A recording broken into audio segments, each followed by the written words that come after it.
Oh, well, Ram isn't making V8 TRXs anymore. Listen, I feel your pain. It sounded good, it was fun. The Raptor R might have been slightly better, but that's neither here nor there. This is the replacement for the TRX. This is the 2025 Ram RHO, the RHO. And it has a great straight six, it makes good power, and it's a lot of fun out here in Johnson Valley, and I'm gonna prove that to you.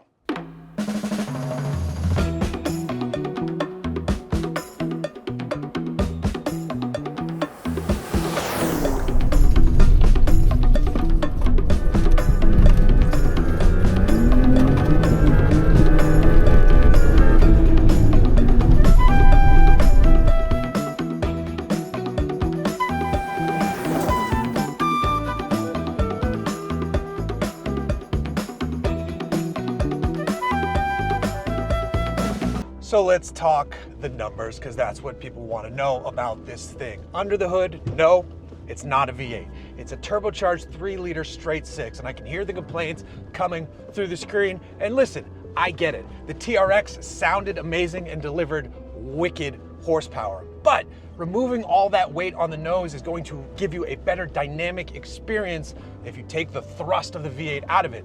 We still have 540 horsepower, 521 pound-feet of torque, and it's delivered to the ground nice and smoothly, minus that rock I just hit, through the Bilstein Hawk E2 suspension system, which is an adaptive dynamic suspension, and then you can just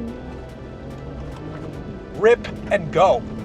Because this has Baja mode still, the 8-speed gearbox feels fantastic. 35-inch all-terrain tires on 18-inch wheels. There's an optional set of beadlocks, but the package is designed to be run hard out here. It still feels great. It's very comfortable.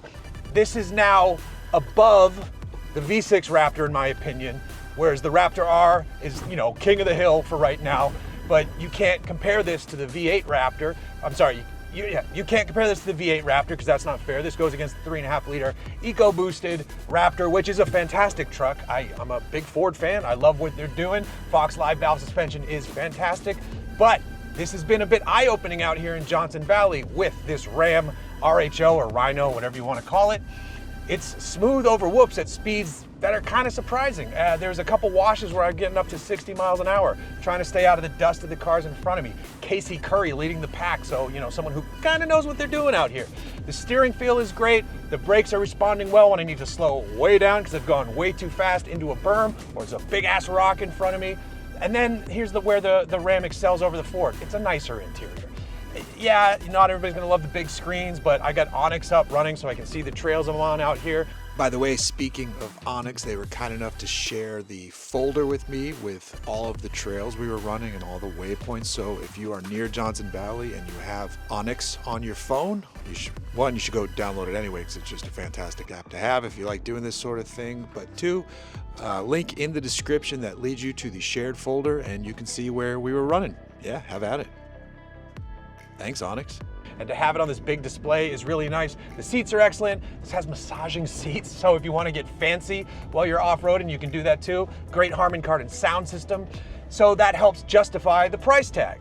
These start at $71,000, and it's a lot of money. However, it's under 100, which makes me happy because truck prices are broken and silly and stupid, but that's the world we live in right now where those truck prices are. So to see this start at $72,000 is pretty great.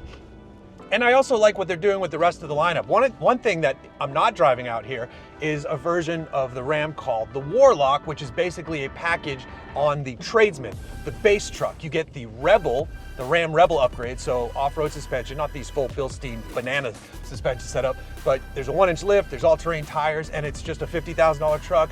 That's a great, Tremor-like competitor, but if you want to go full bucking Bronco badass out here, pretend you're ripping Baja by putting it in Baja mode, the RHO is a pretty damn fine option. I'm gonna need to spend more time with this one too, because that's the problem with first drives, is you get a taste. You get just a taste of the truck, and it's just enough to wet the whistle. And what I'm tasting so far, I really like.